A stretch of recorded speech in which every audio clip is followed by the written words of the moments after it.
Hello दोस्त, आप देख रहे हैं क्लियर बीपीएससी चैनल और हम आपके साथ आज बात करने वाले हैं राष्ट्रीय राजनीतिक दल का दर्जा क्या होता है। निर्वाचन आयोग, भारतीय निर्वाचन आयोग किसको राष्ट्रीय राजनीतिक दल का दर्जा देती है और यह दर्जा पाने के लिए क्या क्या आवश्यक जो क्राइटेरिया है, जो ज़रूरत की चीज़ें हैं, निर्वाचन आयोग के द्वारा क्या तय किया गया है, इस सभी चीज़ों पर बात करेंगे। ये चर्चा में क्यों है इसके लिए भी बात करेंगे। तो आप नए आए हैं तो इस वीडियो को शेयर करते हुए चैनल को सब्सक्राइब कर लीजिए ताकि आपको बीपीएससी की तैयारी से संबंधित जो भी कंटेंट है आपको मिलता रहे। टेलीग्राम चैनल को ज्वाइन कर लीजिए ताकि आपको डेली करंट अफेयर के साथ साथ न्यूज़ पेपर हिंदी और इंग्लिश में मिलेगा, जो आपके पीटी के साथ साथ मुख्य परीक्षा के लिहाज से भी बहुत इंपॉर्टेंट होने वाला है। फेसबुक इंस्टाग्राम पेज को लाइक और फॉलो कर सकते हैं।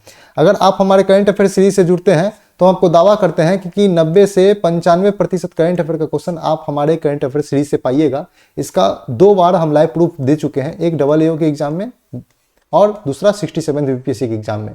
इसका दोनों का वीडियो लाइव प्रूफ वाला डाला गया है, आप जाकर के देख सकते हैं। अगर आप हमारे करंट अफेयर प्रोग्राम के पीडीएफ से जुड़ना चाहते हैं, पीडीएफ सीरीज से पीडीएफ पाना चाहते हैं, तो आप 8757463383 नंबर पे व्हाट्सएप या टेलीग्राम करेंगे तो आपका उसका पीडीएफ प्रोवाइड करवाया जाएगा टेलीग्राम करंट अफेयर सीरीज का। तो आप लोग देखिए और करंट अफेयर सीरीज से जरूर जुड़िए, बहुत फायदा होने वाला है। चलते हैं टॉपिक की तरफ, राष्ट्रीय राजनीतिक दल का दर्जा क्या है। सबसे पहले देखते हैं कि यह है भारतीय निर्वाचन आयोग। राष्ट्रीय राजनीतिक दल का दर्जा क्या होता है, आम आदमी पार्टी को यह दर्जा मिलेगा कि नहीं। हाल ही में गुजरात चुनाव हुआ था, गुजरात चुनाव को लेकर के ये बात सामने आई है कि क्या आम आदमी पार्टी राष्ट्रीय राजनीतिक दल के क्राइटेरिया पूरा करने के लिए सक्षम है, क्या उनको मिलना चाहिए राष्ट्रीय राजनीतिक दल, इसी पर चर्चा करेंगे। तो चर्चा में क्यों है, हाल ही में गुजरात विधानसभा का चुनाव हुआ जिसके पश्चात आम आदमी पार्टी ने राष्ट्रीय राजनीतिक दल का दर्जा प्राप्त करने के संबंध में भारतीय निर्वाचन आयोग के निर्धारित मानदंडों को पूरा कर लिया है। तो जो भारतीय निर्वाचन आयोग के द्वारा जो मानदंड है राष्ट्रीय राजनीतिक दल का दर्जा पाने के लिए, उस मानदंड को आम आदमी पार्टी ने पूरा कर लिया है। तो कहने का मतलब है कि हो सकता है कि भारतीय निर्वाचन आयोग जल्दी आम आदमी पार्टी को राष्ट्रीय राजनीतिक दल का दर्जा दे दे। अब चलते हैं, देखते हैं कि राष्ट्रीय दल होता क्या है। तो सबसे पहले परिचय जानते हैं राष्ट्रीय दल की। जैसा कि नाम से पता है कि इसके एक क्षेत्रीय दल के विपरीत, क्षेत्रीय दल जहां एक छोटे से, जैसे क्षेत्रीय दल बिहार में काम करेगा, वही राष्ट्रीय दल पूरे देश में काम करेगा या बहुत सारे राज्यों में काम करेगा। तो एक क्षेत्रीय दल के विपरीत राष्ट्रव्यापी उपस्थिति होती है राष्ट्रीय दल की, जो केवल एक विशेष राज्य या क्षेत्र तक ही सीमित नहीं रहती है, कोई एक राज्य या एक क्षेत्र तक सीमित नहीं रहती है, बहुत सारे राज्य या पूरे देश में इसका प्रभाव होता है राष्ट्रीय दल का। एक निश्चित कद राष्ट्रीय दल के साथ जुड़ा होता है, लेकिन यह जरूरी नहीं है कि उसका बहुत अधिक राष्ट्रीय प्रभाव हो।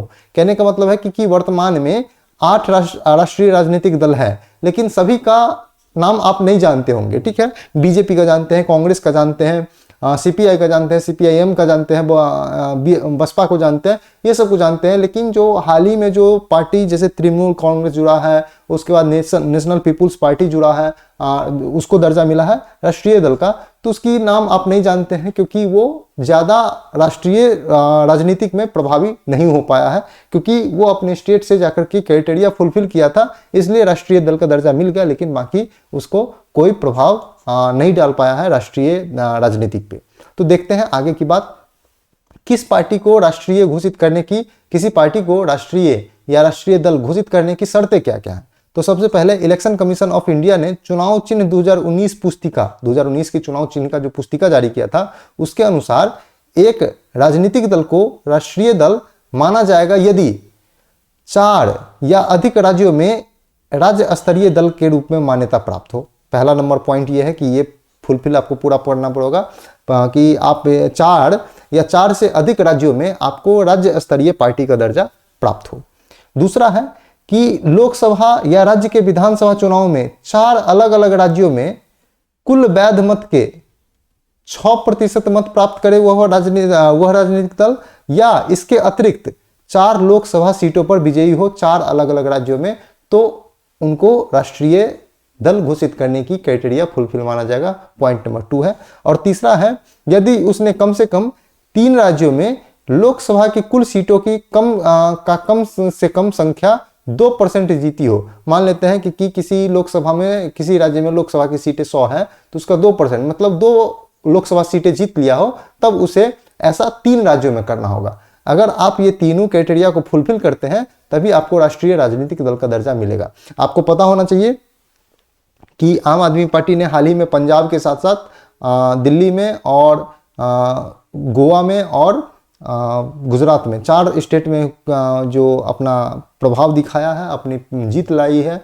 और जो कुल वैध मत है उसकी क्राइटेरिया को फुलफिल किया है। इसलिए यह चर्चा में बना हुआ है कि क्या आम आदमी पार्टी को राष्ट्रीय दल घोषित करने की शर्तें हैं। आपके एग्जाम के पॉइंट ऑफ व्यू से यही स्लाइड बहुत इंपॉर्टेंट है, क्योंकि इसमें राष्ट्रीय राजनीतिक दल के जो चुनाव चिन्ह 2019 की पुस्तिका के अनुसार राष्ट्रीय दल किसे माना जाएगा, इसकी जो क्राइटेरिया दिया गया है ये 3 क्राइटेरिया है। इसी तीनों क्राइटेरिया के आधार पर आपको राष्ट्रीय दल घोषित किया जाता है।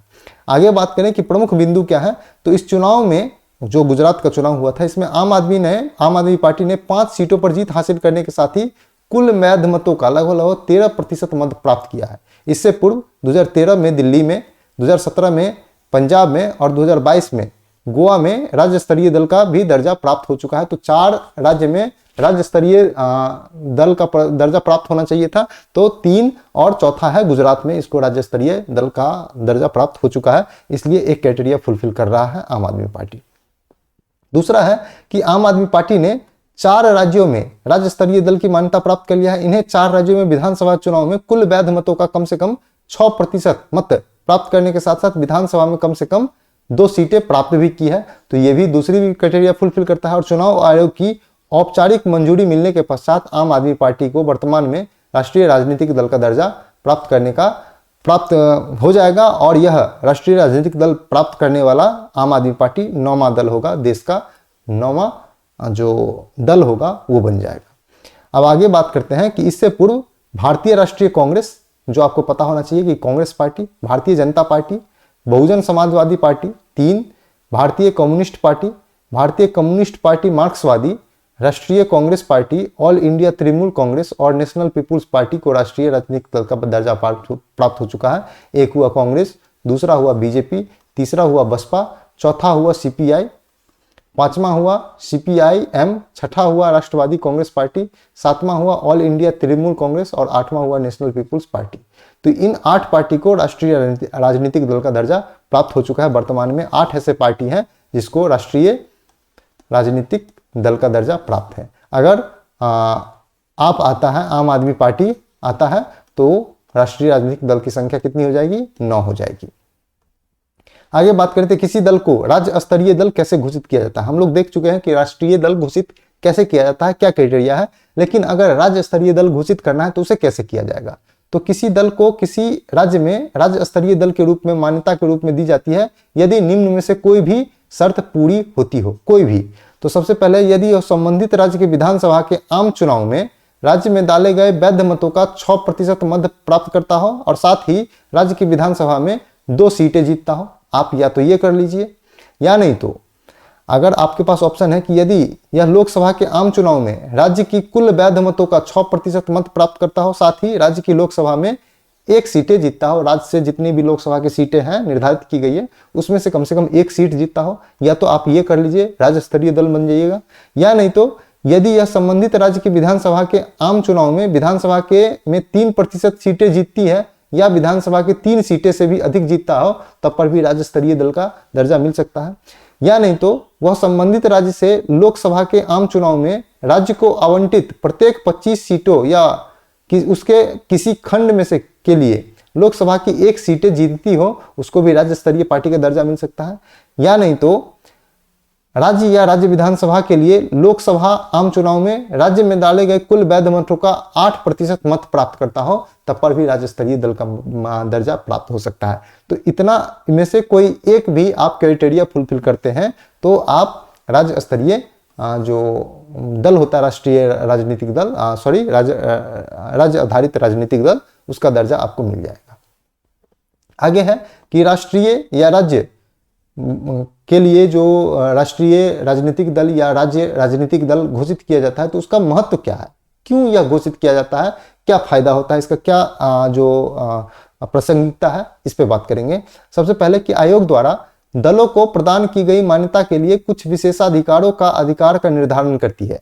जब यह दर्जा मिल जाता है तो यह दर्जा प्राप्त जो पार्टी होती है उसके विशेषाधिकारों की बात करती है निर्वाचन आयोग। क्या है? जैसे चुनाव चिन्ह का आवंटन करना, राज्य नियंत्रण, टेलीविजन, रेडियो प्रशासन जैसे राजनीतिक प्रशासन हेतु कुछ उपबंध एवं निर्वाचन सूचियों में प्राप्त करने की कुछ सुविधा। जैसे मान लेते हैं कि किसी भी पार्टी को राष्ट्रीय राजनीतिक दल का दर्जा मिल गया है तो उसको चुनाव चिन्ह एकल होगा जो दूसरा उपयोग नहीं कर सकता है। उसके बाद राज्य पर नियंत्रण देने का अधिकार हो सकता है, उस पर निर्णय लिया जाएगा। टेलीविजन पर उसको आने का मौका दिया जाएगा प्रशासन के द्वारा, निर्वाचन आयोग के द्वारा।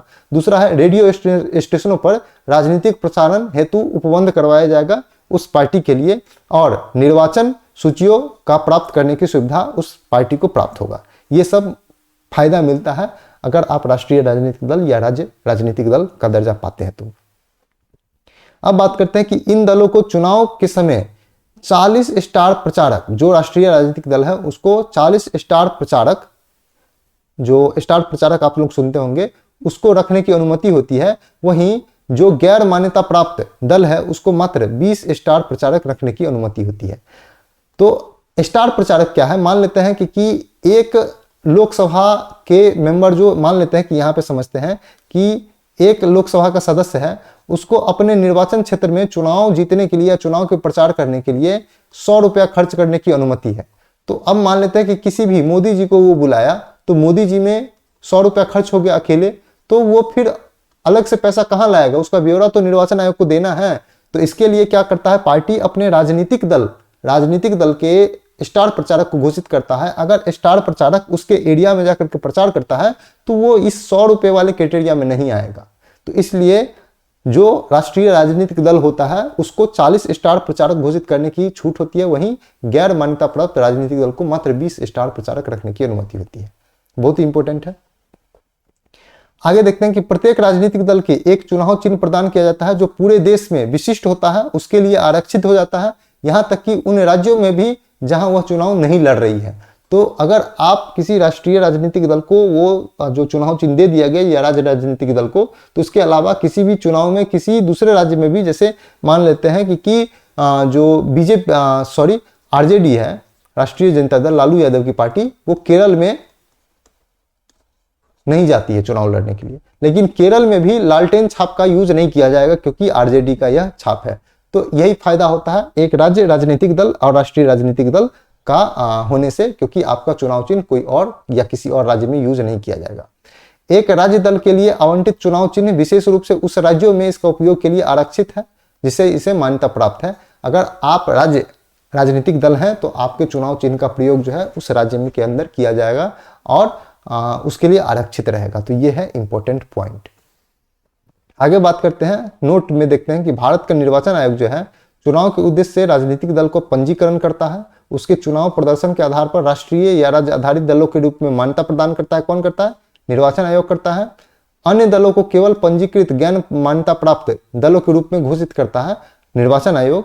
जन प्रतिनिधित्व अधिनियम 1951 के अनुसार पंजीकृत राजनीतिक दल के समय के साथ साथ राज्य दल और राष्ट्रीय दल के रूप में मान्यता प्राप्त कर सकते हैं। ऐसा है जन प्रतिनिधित्व अधिनियम 1951 में। तो आप लोग देख रहे थे राष्ट्रीय राजनीतिक दल के बारे में। हम लोग देखे हैं आम आदमी पार्टी एलिजिबल पूरा हो चुका है राष्ट्रीय राजनीतिक दल का दर्जा पाने के लिए। अगर आप देख रहे थे तो समझिए, और ये इंपॉर्टेंट है आपको नॉलेज के लिए, पॉलिटी के लिए, और साथ में क्वेश्चन भी फॉर्म हो सकता है कि किस पार्टी को राष्ट्रीय राजनीतिक दल का दर्जा दिया गया है या कितने हैं संख्या, तो आप लोग जान सकते हैं। वीडियो पूरा देखें। अगर आप हमारे करंट अफेयर के PDF सेगमेंट से जुड़ना चाहते हैं तो आप 8757463383 नंबर पे व्हाट्सएप या टेलीग्राम कीजिए, आपको यहाँ पे PDF प्रोवाइड करवाया जाएगा। और आप हमारे करंट अफेयर सीरीज से जुड़ते हैं तो 90 से 95% करंट अफेयर का क्वेश्चन हमारे करंट अफेयर सीरीज से आता है। तो आप लोग जुड़िए। आप लोग देख रहे थे क्लियर BPSC चैनल, नए आए हैं तो वीडियो को शेयर करते हुए चैनल को सब्सक्राइब कर लीजिए और टेलीग्राम चैनल को ज्वाइन कर लीजिए ताकि आपको डेली करंट अफेयर के साथ साथ न्यूज़पेपर हिंदी और इंग्लिश में मिलता रहेगा, जो आपके PT के साथ साथ मुख्य परीक्षा के लिए इंपॉर्टेंट होगा। फेसबुक इंस्टाग्राम पेज को लाइक और फॉलो कर सकते हैं। आज के लिए इतना ही था। देखते रहिए, पढ़ते रहिए, रिविजन करते रहिए। Thank you so much.